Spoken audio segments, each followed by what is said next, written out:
అందరికీ నమస్కారం.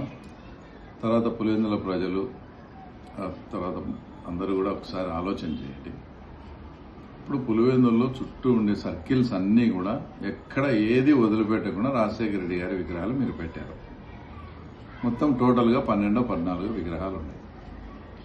మేము కడపలో అత్యంత ప్రతిష్టాత్మకంగా మహానాడు జరుగుతుంది కాబట్టి మేము అనంతపూర్ జిల్లా నుంచి వచ్చే మా కార్యకర్తల కోసం భోజన ఏర్పాట్లు పులివెందుల్లో చేశాం.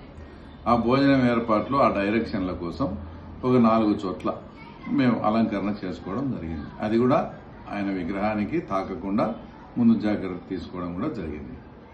కానీ దాన్ని పెట్టుకొని రాజశేఖర రెడ్డి విగ్రహానికి జెండాలు కట్టినారు, అది కట్టినారని దాన్ని పెద్ద రాద్ధాంతం చేసి ఈరోజు ఒక 15 మంది దాదాపు దుండగులు వచ్చి అవన్నీ తీసి పారేసి కాళ్లతో తొక్కి ఈ రకంగా చేయడం ఇది ఏమన్నా సబబేనా?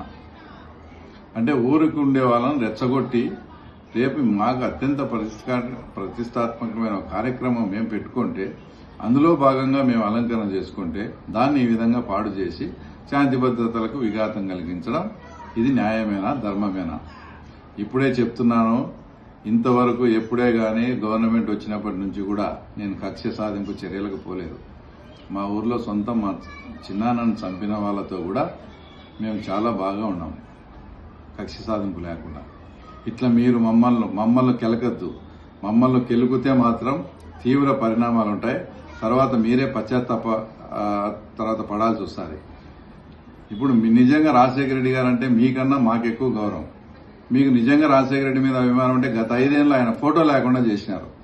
మీకు నిజంగా రాజశేఖర రెడ్డి మీద అభిమానం ఉంటే రాజశేఖర రెడ్డి సొంత తమ్ముని చంపినారని మీరే అభియోగాలు ఎదుర్కొంటూ ఉన్నారు.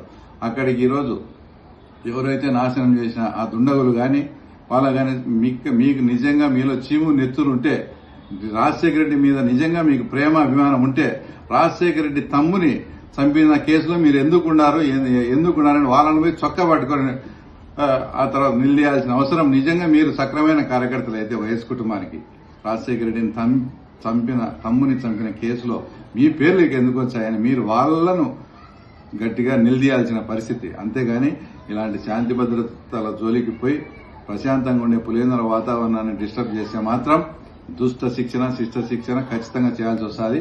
ఈ విషయాన్ని పులివెందుల ప్రజలు కూడా ఎవరిది మాది తప్పు అయితే మీరు కూడా ఆలోచన చేయమని కూడా కోరుతా ఉన్నాను.